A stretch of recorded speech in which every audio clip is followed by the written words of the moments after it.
Simon Cowell did not walk into rooms. He arrived in them, in the late 1980s and through the 1990s. Cowell had built a reputation inside the British music industry as the man whose opinion could end a career before it began.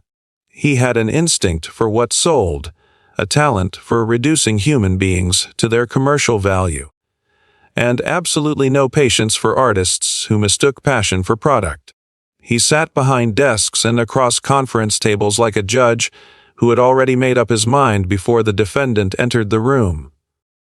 And by 1990, there was one name that had started to irritate him in a very particular way. George Michael. Not because George Michael lacked talent. Even Simon Cowell was not foolish enough to deny that voice. What irritated Cowell was something else entirely. It was the refusal. George Michael had everything the industry machine could possibly want. He was photogenic. He could write. He could sing with a control and warmth that most artists could only approximate. And he had already proven with Wham! That he understood how to move units. By the time Faith arrived in 1987 and sold more than 25 million copies worldwide, George Michael was not just successful. He was the kind of success that should have been controllable. But George Michael did not want to be controlled. And that, for Simon Cowell, was the problem. The story that the music industry remembered for years afterward began not with a dramatic confrontation on a stage, but in the quieter and more dangerous territory of a private gathering. It was the spring of 1990, and London's music industry was in the middle of one of its seasonal rituals, a dinner event attended by executives, producers, label representatives, and the kind of people whose influence moved through the industry like an underground current. George Michael was there because his presence was expected. Simon Cowell was there because his presence was always expected.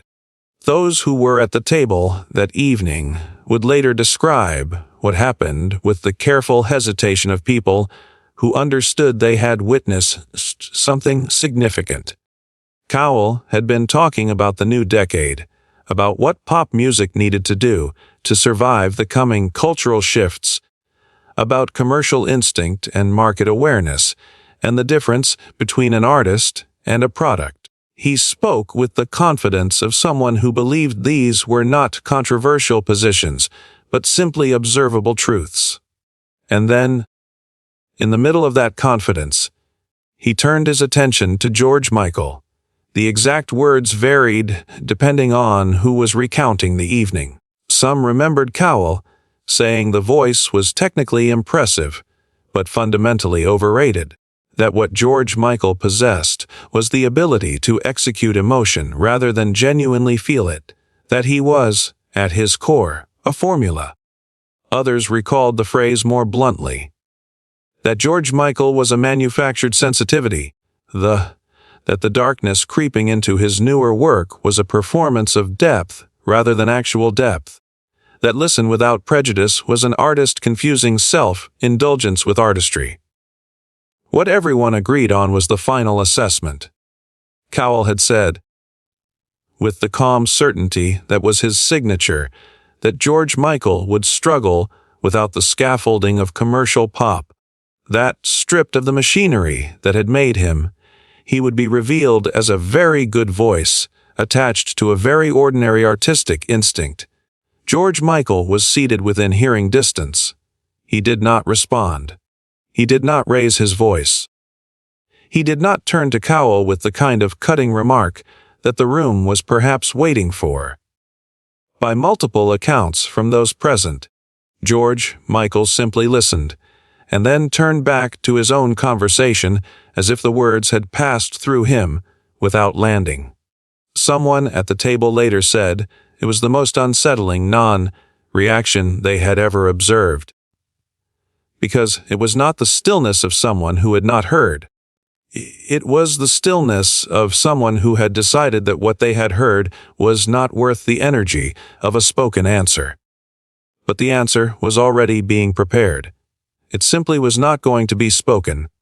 To understand what happened next, it is necessary to understand what George Michael was carrying in 1990.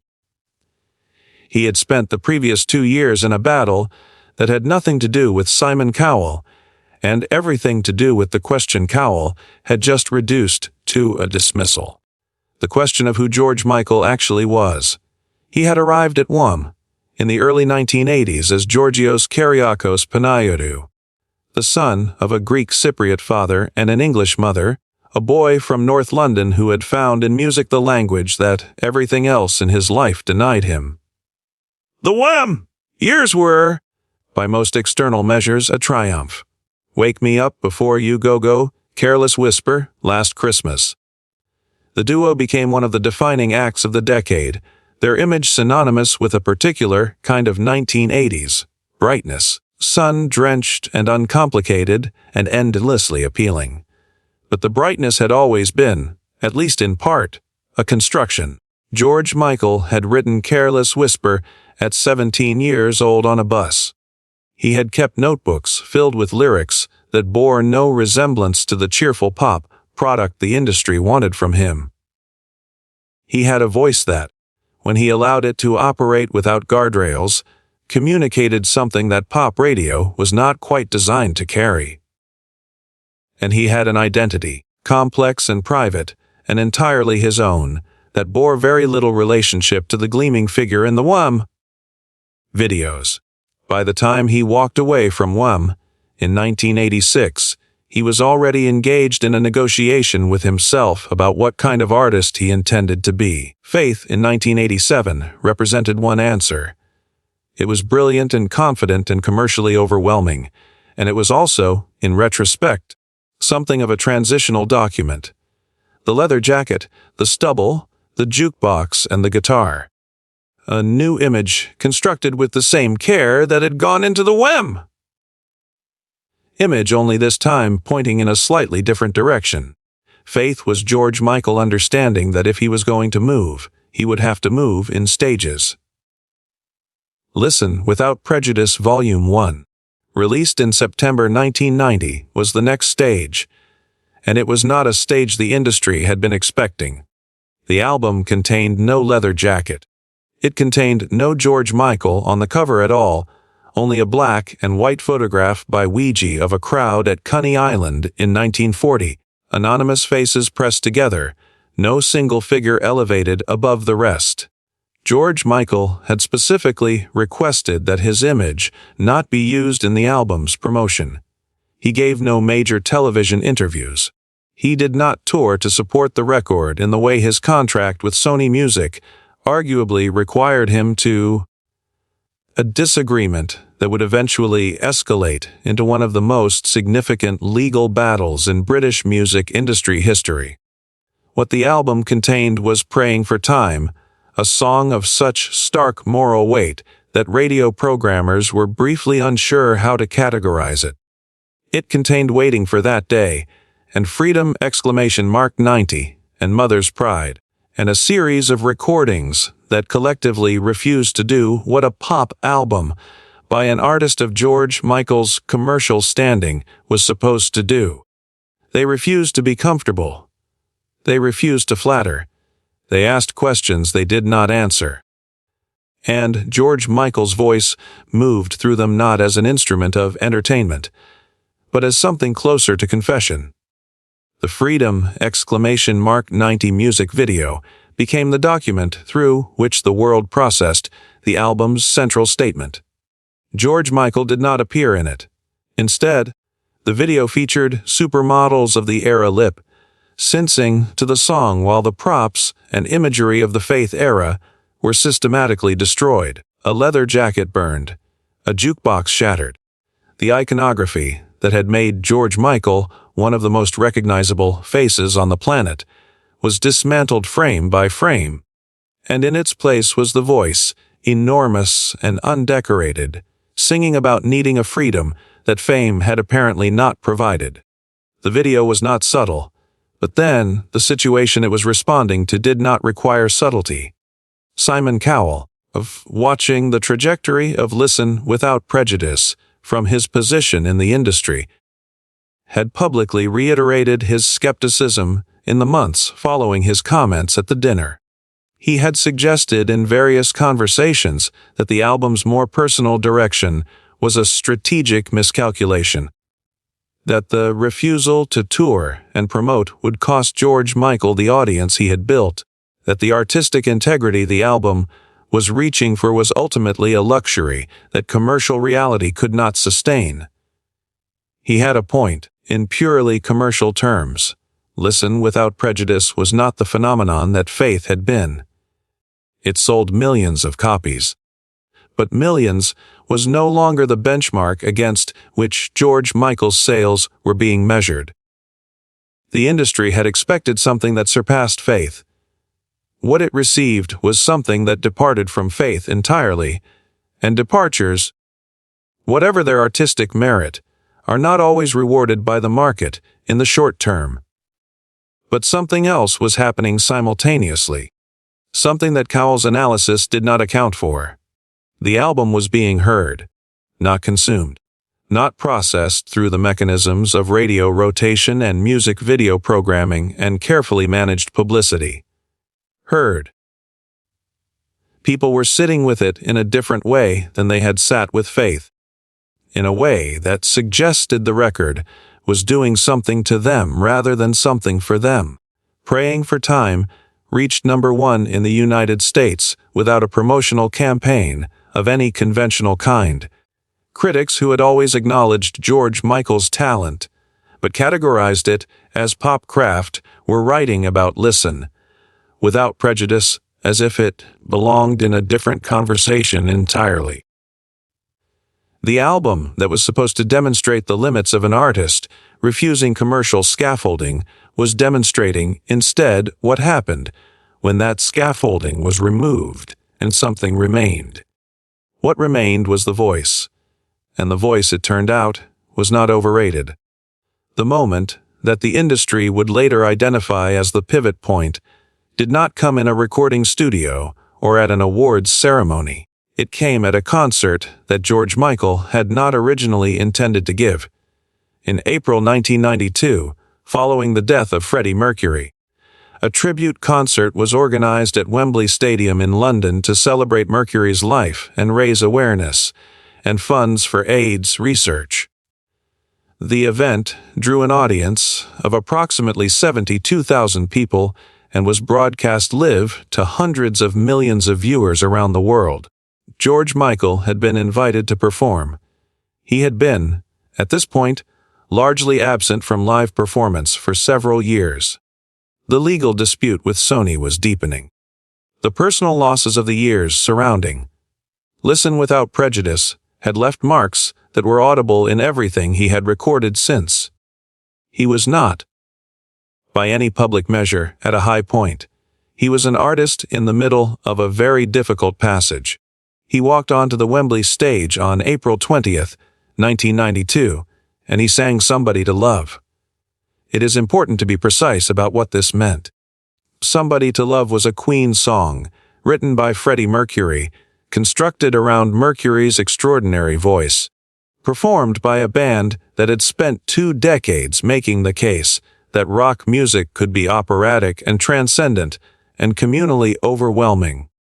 To sing it at a tribute concert in front of 72,000 people who had come specifically to celebrate the man who had made it famous, and to sing it live without the safety of a studio, was to place oneself in a position of almost unreasonable exposure.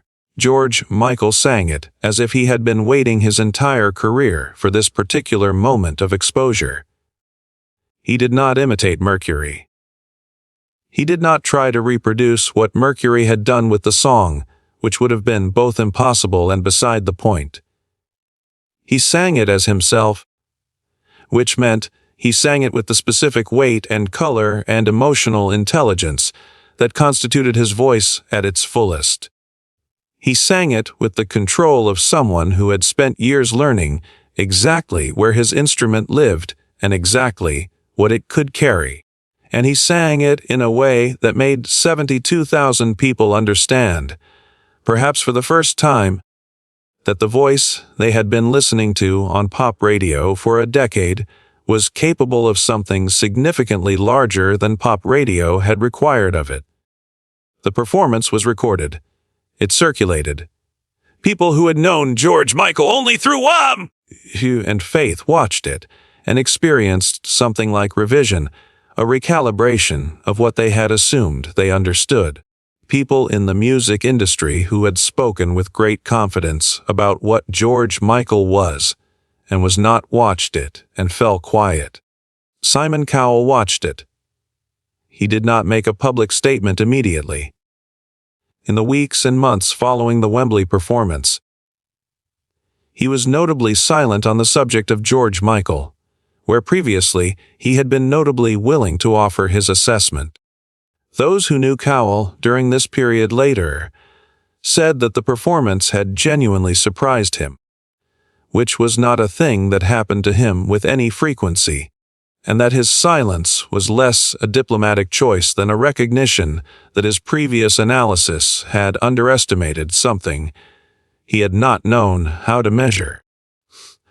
What he had not known how to measure was the difference between a voice that performs emotion and a voice that contains it. The former could be trained, could be constructed, could be manufactured by the industry with sufficient resources and the right team. The latter was not manufactured. It existed, or it did not, and George Michael's voice, as the Wembley stage made undeniable, contained something that had not been put there by a record label or a marketing department or a commercial strategy. In an interview conducted approximately 2 years after the Wembley concert, Cowell was asked directly about George Michael. The interviewer raised the question of the comments from the dinner in 1990, which had by then circulated widely enough to have become part of the industry's unofficial record. Cowell paused for longer than he typically paused. He then said, carefully, that George Michael had demonstrated something at Wembley that he would not have predicted. That the voice was more than he had given it credit for. That Listen Without Prejudice, which he had assessed as a commercial misstep, had contained something he now understood better in retrospect. He stopped short of a formal retraction, because Cowell was not a man who issued formal retractions. But those who had heard his original dismissal understood that what he was offering was as close to one as he was capable of. George Michael never directly addressed the Cowell comments in any interview or public statement. He had, in his own way, already addressed them. The years that followed the Wembley performance did not become simpler for George Michael. The legal battle with Sony extended into 1994 and produced a judgment that went against him. Though the case itself became a landmark moment in the conversation about artist rights and the power of record label contracts, his personal life contained losses and pressures that he would only discuss in partial terms and always on his own schedule. He released Older in 1996, an album of such deliberate darkness and emotional precision that it became, for many listeners, the most fully realized thing he had ever made. Jesus to a Child in Fast Love, and the album's title track circled questions of mortality and love and time with a directness that made the album difficult and necessary in equal measure. Through all of it, the voice remained, not unchanged. It deepened and narrowed in certain registers, acquired textures that only experience and difficulty could provide. But it remained unmistakably itself, unmistakably his, and unmistakably impossible to reduce to a formula.